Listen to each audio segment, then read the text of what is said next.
Kethver floated in the control chamber of his observation ship, staring at the datapad in his thin, gray hands. The Galactic Council had given him another assignment. This time, he would watch a species called humans. The Council wanted to know if these creatures were dangerous or just another primitive race that got lucky with technology. The ship's computer showed him pictures of the humans. They looked strange with their pink and brown skin, hair on their heads, and only 2 arms. Kethver had studied many species before. Most followed the same patterns. They fought when they were hungry. They ran when they were scared. They died when they faced stronger enemies. His ship moved through space toward a small planet on the edge of known space. The humans called it Colony 7. It was a mining world where they dug up metals and crystals. Nothing special. Just another rock, floating in the dark. "Computer, show me the human military records," Kethver said, the screen filled with data. The humans had been fighting wars for thousands of years. They fought each other over land, water, ideas, and things Kethver did not understand. The Council thought this made them dangerous. Kethver thought it made them stupid. His ship arrived at Colony 7 3 days later. The cloaking field hid him from human sensors. He could watch everything without being seen. That was how observers worked. They watched. They recorded. They reported back to the Council. The colony was small. Maybe 50,000 humans lived there? They had built cities inside giant domes to protect themselves from the harsh air. Their ships were tiny compared to the vessels of other spacefaring races. Their weapons looked basic. Their technology seemed simple. Captain Lee Dae-ho stood on the bridge of his ship, the Soul's Pride. Kethver watched him through the observation cameras. The human was tall for his species, with dark hair and serious eyes. He wore a blue uniform with metal badges on his chest. Behind him, other humans worked at their stations, pressing buttons and looking at screens. "Sir, we're getting reports from the outer sensors," said a young woman at one of the stations. Her name was Kim Soo-jin, according to the computer files. She was new to the military, barely 20 years old. "What kind of reports?" Lee Dae-ho asked. "Unknown ships." "Lots of. They're coming fast." Kethver adjusted his cameras to look beyond the colony. His instruments picked up the approaching fleet immediately. Vortex ships? Big, dark vessels that looked like metal sharks? There were 30 of them, maybe more. Each one was 3 times larger than the biggest human ship. The Vortex were known throughout the galaxy. They conquered worlds for the resources. They enslaved weaker species. They showed no mercy to anyone who stood against them. If they were coming to Colony 7, the humans were about to die. "Battle stations," Lee Dae-ho ordered. His voice was calm, but Kethver could see the tension in his shoulders. The human ships began to move. There were only 6 of them. 6 small ships against 30 large ones. The math was simple. The humans would lose. Kethver prepared to record their defeat. On the colony surface, soldiers ran to their positions. Sergeant Park Ji-woo shouted orders to his men as they set up defensive guns around the main dome. The weapons were small compared to what the Vortex carried. Kethver had seen this before. Weaker species always tried to fight back. It never worked. "Sir, incoming transmission from the lead Vortex ship," reported the communications officer. "Put it on screen," Lee Dae-ho said. A Vortex commander appeared on the main display. His face was covered in scales, and his eyes glowed red. Sharp teeth filled his mouth when he spoke. "Humans of Colony 7, the Vortex said. "I am Commander Drakethus. You will surrender your world and serve the Vortex Empire. You have 1 hour to decide." Lee Dae-ho stepped forward. "This is Captain Lee Dae-ho of the Colonial Defense Force. Colony 7 is under our protection." "You're not welcome here," Commander Drakethus laughed. It sounded like grinding metal. "You have 6 ships, we have 30. Your weapons are weak, your armor is thin. Surrender now, and we will let half of you live as slaves." "No," Lee Dae-ho said simply. The transmission ended. The Vortex fleet moved closer to the colony. Their ships spread out in attack formation. Each vessel bristled with weapons that could destroy a human ship with one shot. Kethver watched the human preparations with scientific interest. Private Kim Soo-jin checked her weapon for the 5th time, her hands shaking slightly. She was afraid. That was normal. Most species felt fear before they died, but something was different about these humans. They were afraid, yes, but they were not running. They were not begging for mercy. They were not trying to negotiate. They were getting ready to fight. All ships, this is Captain Lee, the human commander's voice came over the radio. We knew this day might come. We knew we might have to stand alone against something bigger than us. Today is that day. The other human captains responded one by one. Captain Nam Ji-soo of the mining ship Bizun Runner, Lieutenant Colonel Yoon Hae-rin of the fighter squadron, Major Song Yoon-ji of the transport vessel. Each voice was steady. Each one said they were ready. Remember, Lee Dae-ho continued, we're not just fighting for ourselves. We're fighting for our families down on that colony. We're fighting for the right to exist in this universe without bowing to bullies. We're fighting because someone has to.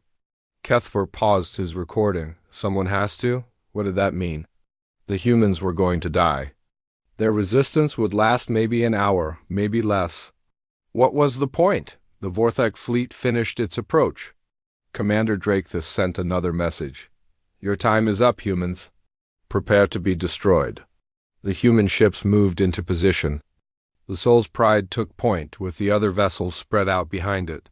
On the colony surface, the defense guns powered up. Soldiers took their positions. Civilians ran for the shelters. All ships, Lee Dae-ho said quietly, attack formation. For Colony 7, for humanity, the human fleet began to accelerate toward the Vorthek ships. 6 small vessels against 30 large ones. It looked like insects attacking giants. Kethver had seen this story before. It always ended the same way, but as he watched the tiny human ships charge straight at their enemies, something cold touched his spine. These humans were not acting like any species he had studied before. They were not running. They were not hiding. They were not even trying to escape. They were attacking. Kethver realized with growing unease that maybe he did not understand humans as well as he thought. Maybe the council had been right to send him here. Maybe these creatures were more dangerous than anyone knew. The battle was about to begin, and for the first time in his long career as an observer, Kethver was not sure what he was about to see. The first shots lit up the darkness of space like deadly fireworks. The Vorthak opened fire with their main weapons, sending streams of red energy toward the human ships. Each blast was powerful enough to cut a human vessel in half. But the human ships were not where the Vorthak expected them to be. Kethver watched in confusion as the Soul's Pride suddenly dove under the enemy fire, spinning like a leaf in a storm.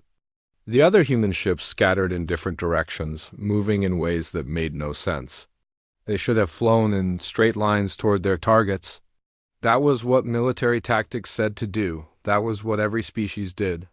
What are they doing? Kethver whispered to himself.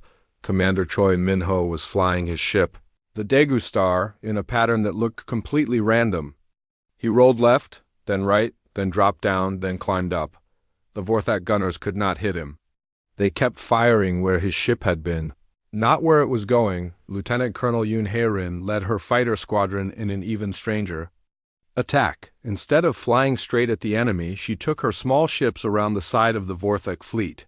The enemy commanders ignored her.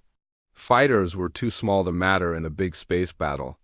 Everyone knew that, everyone except the humans. Yoon Hae-rin brought her fighters in low and fast toward the biggest Vorthak ship. Her squadron flew between the large vessels, too close for the big guns to target them. The enemy tried to swat them with smaller weapons, but the human pilots twisted and turned like they were dancing. Tiger Squadron, target their shield generators. Yoon Hae-rin ordered over the radio. Small holes, big problems. The human fighters fired their tiny weapons at specific points on the enemy ships. The shots looked like pinpricks against the massive hulls. But Kethver's instruments showed something impossible. The human weapons were not trying to destroy the Vorthak ships. They were trying to break them. Each fighter carried special torpedoes designed to overload shield systems.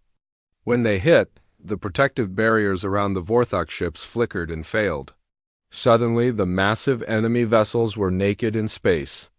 "Now!" Captain Lideho shouted. The Soul's Pride and the other human ships stopped their wild dancing and formed up for a real attack. They charged straight at the largest Vorthok vessel, the one that had lost its shields. Their weapons were small, but now they could hurt the enemy. Commander Drakethus appeared on the communication screen again. His red eyes were wide with surprise. "Impossible! Your ships are too small. Your weapons are too weak." "Maybe," Lideho replied, his voice calm as ice. "But we're still here." The battle moved to the colony surface. Vorthok landing ships began, dropping troops near the main dome. The alien soldiers were big and strong, covered in natural armor, carrying weapons that could melt through steel. They outnumbered the human defenders 3-1. Sergeant Park Ji-woo crouched behind a barrier with his squad. Watching the enemy approach, his men were scared. Kethver could see it in their faces, but they did not run. "Remember your training," Park Ji-woo told them. "They're bigger, but we're smarter. They're stronger, but we're faster. And we're fighting for our home."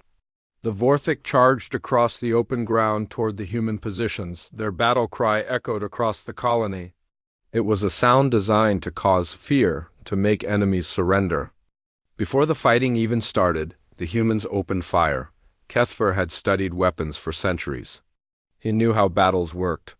The side with better guns usually won. The Vorthok had better guns. But the humans were not fighting like they had worse weapons. They were fighting like they had a plan. Corporal Jang Du-hyun was positioned at a weak point in the defenses where the enemy could break through. When the Vorthok found the gap and poured toward it, he did not call for help. He did not retreat. He stepped into the opening and started shooting. One Vorthok fell, then another. Then a third. More kept coming. Jang Du-hyun kept firing. His weapon overheated, so he grabbed another one. When that ran out of power, he picked up a Vorthok gun from a fallen enemy and kept fighting. For 47 minutes, he held that position alone. 47 minutes against impossible odds. The Vorthok kept coming, and he kept shooting. When they finally broke through, it was too late. The human reinforcements had arrived. In space, Major Song Yoon-ji was flying the transport ship Incheon Hope when Vorthok fighters surrounded her. Her ship was not built for fighting. It was slow and clumsy, designed to carry supplies and people. The enemy pilots expected an easy target. They were wrong. Song Yoon-ji had been a fighter pilot before she became a transport captain. When the enemy ships closed in, she did something that violated every rule of space combat. Instead of trying to escape, she turned her transport ship into a weapon. "Computer, overload the main engines," she ordered. "Warning, engine overload will result in ship destruction," the computer replied. "I know," Song Yoon-ji said quietly. "Do it anyway." She aimed her ship straight at the Vorthok command vessel and pushed the engines past their limits. The transport became a giant missile, flying faster than it was ever meant to go. The enemy fighters tried to stop her, but she was already past them. The Incheon Hope slammed into the side of the Vorthok flagship. The explosion lit up space like a small sun. When the light faded, the enemy command ship was drifting in space. Its engines dead, its weapons silent. Kethver stared at his screens in shock. The Major had killed herself to damage one enemy ship. It was not a good trade by any mathematical measurement. One human life for some enemy damage. The computer said it was inefficient, but the other human ships were fighting harder now. The colony defenders were shooting straighter. Something had changed in the battle. Something Kethver's instruments could not measure. Commander Drakethus was screaming orders at his remaining ships. His perfect battle plan was falling apart. The humans were not fighting the way they were supposed to fight. They were not following the rules of war that every other species followed. "Fall back to attack formation 7, he ordered. "Concentrate fire on their largest ship." But the human ships scattered again before the Vorthok could target them properly. Captain Nam Ji-soo took her mining ship, the Bison Runner, and did something completely insane. She flew it straight into the middle of the enemy fleet. The Bison Runner was not a warship. It was a civilian vessel with industrial equipment for cutting through asteroids. But Namjisu had figured out that the same tools that could slice through rock could also slice through enemy hulls. She used her mining lasers like swords, cutting deep wounds in the sides of Vorthak ships. When they tried to shoot her, she was already gone, dancing through their formation like a ghost. "This is impossible," Commander Drakethus roared. "Humans cannot fight like this. Your species is primitive." Captain Lideho's voice came back. Over the radio, calm and steady. "Maybe we are primitive. Maybe we do things the hard way. But we're still here, and you're still losing?" Kethver looked at his battle analysis. By all logical measurements, the humans should have been destroyed in the first 10 minutes. Their ships were smaller. Their weapons were weaker. Their numbers were fewer, but they were winning. The observer realized with growing dread that he had made a terrible mistake. He had thought humans were just another species that fought when they had to. But these creatures were not fighting because they had to. They were fighting because they chose to. There was a difference, and that difference was changing everything. The battle was far from over, but Kethver was already afraid of what he might see next. The space around Colony 7 looked like a graveyard of metal and fire. Broken ships drifted in the darkness. Some were human, some were Vorthak. The battle had been going for 6 hours and both sides were bleeding, but then something changed. New signals appeared on Kethver's sensors. More human ships were coming, but these were not military vessels. The observer could see civilian transports, mining ships, and even some old cargo haulers. They were flying toward the battle zone at maximum speed. Admiral Ru Tae-young arriving with Colonial Fleet Reserve, came a voice over the human radio channels. Kethver studied the new arrivals. Admiral Ru was an older human with gray hair and tired eyes. His flagship was a converted mining vessel, called the Guangzhou Freedom. It was not built for war, but someone had added weapons to it. "Lots of weapons. Captain Lee, what's your status?" Admiral Ru asked. "We're still in the fight, sir," Lee Daeho replied. "But we could use some help. Help is what we brought." All civilian vessels begin Operation Hammer Strike. Kethver watched in amazement as the human civilians began to work. Captain Nam Jisoo coordinated with other mining ship captains to surround the largest Vorthak vessels. But they were not attacking with weapons. They were attacking with tools. The mining ships carried equipment designed to break apart asteroids and extract valuable metals, massive drilling machines, cutting lasers that could slice through solid rock, chemical charges that could split apart mountains. Now they were using all of it as weapons. "Drilling Team Alpha, target the enemy ship's engine section," ordered Captain Nam Jisoo. "Cut through their hull plating and expose the power systems." The mining ships worked together like they had practiced this 1,000 times. But Kethver knew they had never done anything like this before. They were making it up as they went along, using their knowledge of mining to fight a space battle. Sergeant Lee Beoa was doing the same thing on the colony surface. She had been a mining engineer before she joined the military. When the Vorthak ground forces regrouped for another attack, she had an idea. "Get me all the mining charges from the storage depot," she told her squad. "Sarge, those are for breaking rocks, not fighting aliens," said one of her soldiers. "Today they're for both," Lee Beora replied. She placed the charges and patterns around the battlefield, not to kill the enemy directly, but to change the shape of the ground itself. When the Vorthak charged again, she set off the explosives. The ground cracked and shifted. Deep trenches opened up where there had been flat land. The enemy soldiers fell into the holes, confused and trapped. The humans had turned the battlefield itself into a weapon. Lieutenant Park Sang-wook was working with civilian miners like Han Kyung-ho and Oh Mi-young to move the big asteroid-breaking machines into position around the colony domes. These machines were designed to grab onto space rocks and pull them apart piece by piece. "Think they'll work on Vorthak ships?" Han Kyung-ho asked. "Only one way to find out," Park Sang-wook replied. When the next wave of Vorthak landing ships came down, they found themselves caught by giant mechanical arms that were meant for handling asteroids. The arms were not fast, but they were incredibly strong. They grabbed the enemy ships and began to crush them like a human might. Crush an empty can, but the strangest thing happening was in the communications channels. Communication Officer SEO. The Jinn had started broadcasting on all frequencies. She was not sending military threats or demands for surrender. She was telling stories. Vorthak ships, this is Colony 7 Communications. I want to tell you about a war my people fought 300 years ago. It was called the Great War. Millions of humans died, but we learned something important from it. Kethver listened to the transmission with growing confusion. Why was she talking about ancient human history in the middle of a battle? We learned that some things are worth dying for, CEO Vijin continued. Freedom is worth dying for.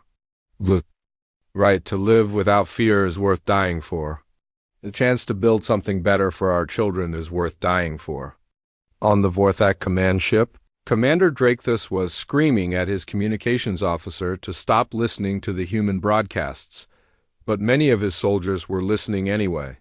We also learned something else, CEO Dajin said. We learned that the best way to win a war is to make sure it never has to be fought again. We learned that the strongest victory is when your enemy becomes your friend. Some of the Vorthak ships began to slow down. A few of them stopped firing entirely. Kethver could not understand what was happening. Words were not weapons.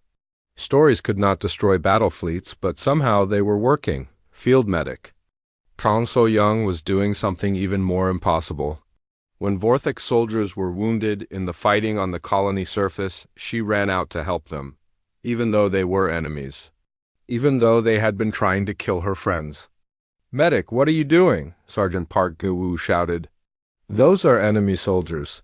They're hurt, Kang So-young replied simply. She knelt next to a wounded Vorthak warrior and began treating his injuries with the same care she would give to a human. Though the other Vorthak soldiers saw this, they had been taught that humans were weak and soft. They had been told that humans were cowards who would beg for mercy. But here was a small human female running into enemy fire to save their wounded comrade. Some of them lowered their weapons. They did not understand what they were seeing, but they knew it was not what they had expected. In space, Admiral Ru Tae-young was doing something equally strange. Instead of pressing his attack when the Vorthak began to hesitate, he opened a communication channel to their fleet. Commander Drakethus, this is Admiral Ru of the Colonial Defense Force. I want to make you an offer. What kind of offer? The Vorthak commander replied. His voice sounded uncertain for the first time. Your ships are damaged. Your soldiers are tired. You came here expecting to fight cowards, but instead you found people willing to die for their homes. That changes things, doesn't it? There was a long pause before Drakethus answered. What do you want, human? I want you to leave, Admiral Ru said. Take your ships and your soldiers and go. We will not follow you. We will not hunt you down. We will let you retreat with honor. Why? Drakethus asked. You could destroy us now. Why would you let us go? Because this is our home, not yours? We fought to protect it, not to conquer you. If you leave us in peace, we will leave you in peace. Kethver stared at his instruments in shock. The humans were winning the battle. They could destroy the remaining Vorthak ships. They could capture the survivors. They could claim a great victory instead. They were offering mercy to their enemies. Some of the Vorthak ships began to pull back from the battle, not in defeat, but in confusion. They had come expecting to fight primitives. Instead, they had found something they did not understand, but not all of the Vorthak were ready to retreat. Commander Drakethus himself was still fighting. His personal honor was at stake. In Vorthak culture, a commander who retreated without victory was worse than dead. I cannot leave, he transmitted to Admiral Ru. My people will not accept failure. Then don't fail, the human admiral replied. Learn something new instead. The battle was changing into something that had never happened before in the galaxy. Kethver realized with growing terror that he was watching the birth of a new kind of warfare. The humans were not just winning. They were transforming the very idea of what victory meant, and he was beginning to understand why the Galactic Council should be afraid. The fighting stopped, not with explosions or surrender, but with something Kethver had never seen before. It stopped with conversation. Commander Drakethus ordered his remaining ships to hold their positions. The humans did the same. In the space between them, a strange calm settled over the battlefield. Both fleets floated in the darkness, weapons ready but not firing. "I do not understand you, humans," Drakethus transmitted to Admiral Rue. "You fight like warriors, but you speak like priests? You show mercy to enemies who showed you none?" "Maybe. That's why we're different," Admiral Rue replied. "Come aboard my ship. Let's talk face to face." What happened next made Kethver question everything he thought he knew about warfare. Commander Drakethus actually accepted the invitation. He took a small shuttle and flew to the human flagship. No weapons.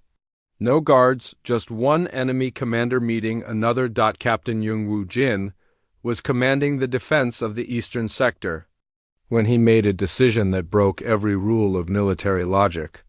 Several Vorthak ships in his area had stopped fighting and were broadcasting distress signals.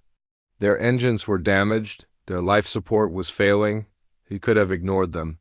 He could have finished them off. Instead, he ordered his ships to help engineering teams to damaged Vorthak vessels, Yongwu Jin commanded. Provide emergency repairs and medical assistance. His own officers stared at him in confusion. "Sir, those are enemy ships," his second-in-command pointed out. "Not anymore," Yongwu Jin replied. "Now they're just people who need help." Kethver watched human repair crews board Vorthak ships to fix their damaged systems.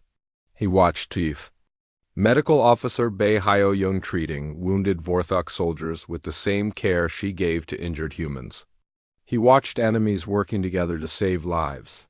This was not how wars were supposed to end. The observer realized he needed to understand what was happening. He had been watching from a distance, recording but not communicating. That had to change. He sent a signal to the human fleet requesting permission to make contact. The response came from Colonel Im Chan-ho, the senior military advisor to Admiral Rue. "Observer Kethver, we know you've been watching us. You're welcome to come aboard and see things up close." Kethver's hands shook as he piloted his ship toward the human flagship. They had known he was there all along. They could have destroyed his vessel or driven him away. Instead, they were inviting him, and the human ship was smaller than he expected. But it felt alive in a way that Galactic Council vessels never did. Humans moved through the corridors with purpose and energy. They nodded to each other as they passed. Some of them were laughing. Even though they had just finished fighting a terrible battle, Colonel Im Chan-ho met him at the airlock. The human was shorter than Kethver, but somehow seemed larger. His eyes were kind but alert, like someone who had seen much and learned from all of it. "Welcome aboard the Gwangju Freedom," Colonel Im said. "I'm guessing you have questions." "Many questions," Kethver admitted. "Your people fight in ways that make no sense. You show mercy when you should show strength. You help enemies when you should destroy them. Why?" Colonel M led him through the ship toward the command center. Along the way, they passed the medical bay where Vorthak and human wounded were being treated side by side. They passed the engineering section where mixed crews were working to repair ships from both fleets. "Let me ask you something," Colonel M said. "In all your observations of different species, how many wars have you seen that actually solved problems?" Kethver thought about it. In his long career, he had watched hundreds of conflicts. Strong species conquered weak ones. Resources changed. Territories were claimed. But the underlying problems usually remained. "Very few," he admitted. "We learned something about war that most species don't," Colonel Im continued. "We learn it by fighting ourselves for thousands of years. War doesn't end when one side destroys the other. It ends when both sides find something better to do." They reached the command center where Admiral Rue was speaking with Commander Drakethus via video link. The Vorthak commander was still on the human flagship, but he was also broadcasting to his own fleet. "My people have fought for territory and resources for generations," Drakethus was saying. "But these humans fight for ideas. They fight for the right to exist without fear. They fight so their children can build something better. These are not things we can take from them by force. Intelligence Officer Moon Ya-Hyan was showing the Vorthak commander human historical records, pictures of ancient battles, stories of wars fought not for conquest but for survival, for freedom, for principles that could not be measured in ships or weapons. Here, Moon Ya-Hyan said, pointing to a display showing an old battlefield. This was a place where humans fought other humans over the idea that all people should be free. Millions died, but the idea survived. It grew stronger. Ideas cannot be conquered, Drakethus said slowly, as if he was learning the words as he spoke them. Exactly, Moon Ya-Hyan replied. And that's why trying to conquer us was always going to fail. You can destroy our ships, you can kill our soldiers, but you cannot kill the idea of freedom. Pilot Shin Dong-min was explaining to a group of young Vorthak officers why he had risked his life to escort civilian evacuation ships during the battle. His fighter squadron had been outnumbered and outgunned, but they had stayed with the slow transport vessels instead of joining the main fight. My job is to protect people, Shin Dong-min said simply. Not just soldiers, all people. The moment I start picking and choosing who deserves protection, I stop being a protector and become just another killer. One of the young Vorthak officers asked, "But what if protecting civilians means losing the battle?" "Then we lose the battle," Shin Dong-min replied. "But we keep our souls." Kethver felt something cold and uncomfortable growing in his chest. These humans were not just different from other species. They were dangerous in a way that had nothing to do with their weapons or their tactics. They were dangerous because they made everyone around them want to be better. He accessed the human historical databases that Colonel Im had given him permission to study. What he found there shook him to his core. Humans had indeed been fighting wars for millennia, but they had been learning from each war. Each conflict had taught them something new about courage, sacrifice, and the price of freedom. They had fought wars against slavery and won. They had fought wars against tyranny and won. They had fought wars against genocide and won, not always quickly, not always easily, but they had never stopped trying to build a better world. "We don't fight because we like it," Colonel Im explained. As they watched Vorthak and human crews working together to repair battle damage, "We fight because sometimes someone has to stand up to bullies. But the goal is always to reach a point where the fighting can stop." "And after the fighting stops?" Kethver asked. "Then the real work begins," Colonel Im replied. "The work of building something better than what was there before." Admiral Ru's voice came over the ship's communication system. "All vessels, human and Vorthak. The immediate crisis is over. Medical ships are standing by to assist anyone who needs help. Repair crews are available for damaged vessels. No one will be left behind." Kethver realized with growing horror that his report to the Galactic Council would be very different from what they expected. The humans were not just another species to be catalogued and forgotten. They were something new. Something that could change the entire galaxy, and that thought terrified him more than any weapon ever could. 3 days after the battle ended, Kethver still could not believe what he was seeing. The space around Colony 7 had become something impossible. Human and Vorthak ships worked side by side, repairing damage from the battle. Former enemies shared tools, knowledge, and even food. Some of the Vorthak soldiers had asked to stay and help rebuild what they had tried to destroy. General Kwon Min-soo had arrived from the main human fleet to oversee the aftermath. Instead of setting up a military occupation, he had created something that had no name in any galactic language. It was part peace treaty, part construction project, and part cultural exchange. "Observer Kethver," General Kwon said when they met, "I understand you've been watching us for several days now. What do you think of what you've seen?" Kethver did not know how to answer. His instruments could measure ship sizes and weapon power. They could count casualties and calculate resource costs, but they could not measure what was happening here.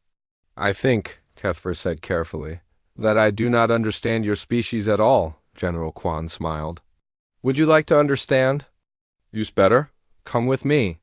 They traveled to the colony surface where the real work was happening. Engineer Lee Hyobin was working with a team of Vorthek technicians to rebuild the damaged dome sections. The aliens had weapons technology that was far advanced, but the humans had construction techniques that the Vorthek found fascinating. Look. At this, Lee Hyobin was saying to his new Vorthek colleague, "If we reinforce the dome structure this way, it will be stronger than before. Strong enough to withstand anything short of a direct orbital bombardment." The Vorthek engineer studied the human designs with intense interest. "Your people build things to last," he observed. "We have to," Lee Hyobin replied. "We don't conquer new worlds very often. So we take care of the ones we have." Coordinator Park Sun-mi was running what she called a reconciliation center in the main colony building. Vorthek soldiers who had been wounded in the battle were recovering alongside human defenders. Some of them were learning to speak each other's languages. Others were sharing stories about their homes and families. "The hardest part," Park Sun-mi explained to Kethver, "is not the physical healing. It's helping people understand that yesterday's enemy can be tomorrow's friend." A young Vorthek warrior named Geltreth was sitting with Private Kim Soo-jin, the human soldier who had been so nervous before the battle. They were looking at pictures on her personal device. "This is my family," Kim Soo-jin was saying. "My parents. My little brother, he wants to be a pilot someday." "I have a brother too," Geltreth replied in broken human language. "He is young. He dreams of seeing the stars." "Maybe someday they can meet," Kim Soo-jin said. Kethver watched this exchange with growing amazement.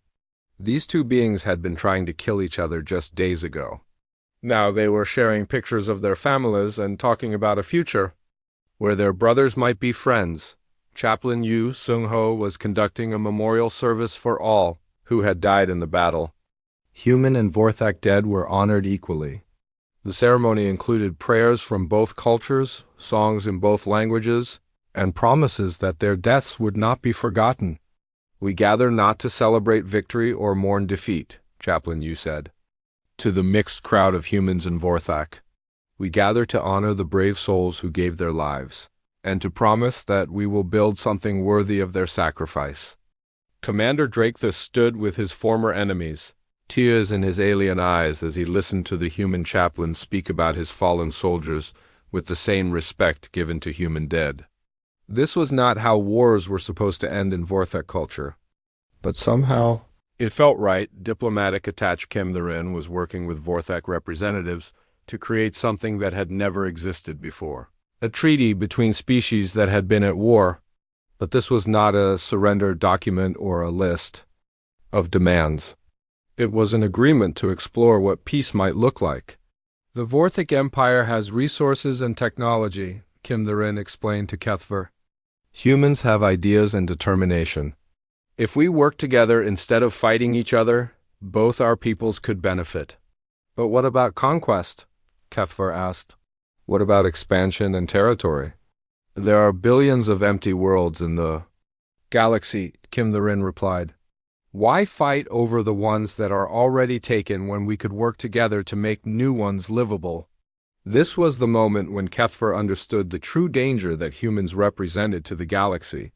They were not dangerous because they were good fighters. They were dangerous because they made other species want to stop fighting. He began to write his report to the Galactic Council. But as he wrote, he realized that everything he was putting down sounded impossible. Who would believe that a species could win wars by offering mercy? Who would accept that enemies could become allies in a matter of days? His final report was unlike anything he had ever written before. "To the Galactic Council," he began, "I have completed my observation of the species known as humans. My recommendation is immediate and urgent. Do not underestimate these beings. Humans do not fight wars the way other species fight wars. They do not conquer for resources or territory. They fight for ideas, and ideas cannot be destroyed by weapons. More dangerous still, humans do not simply defeat their enemies. They transform them. They turn conquest into cooperation. They turn hatred into understanding. They turn war itself into a tool for building peace.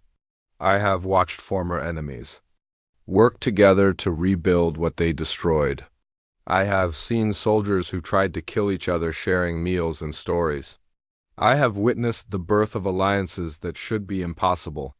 The humans call this winning the peace. It is a concept that does not exist in our databases because no other species has ever thought to try it. My final assessment: humans are not primitives who got lucky with technology. They are the next step in the evolution of civilization itself. They do not just fight wars, they end them. They do not just defeat enemies, they transform them into friends. I request immediate reassignment to any posting that does not involve human contact. I have seen what they can do, and I am not sure our civilization is ready for the changes they will bring. Some knowledge is too dangerous for those not prepared to embrace it. The knowledge of how to make war obsolete is the most dangerous of all. HFY sealed the report and prepared to transmit it to the Galactic Council. But first, he took one last look at Colony 7. Human and Vorthic children were playing together in the rebuilt sections of the dome. Engineers from both species were designing new ships that combined the best of both technologies.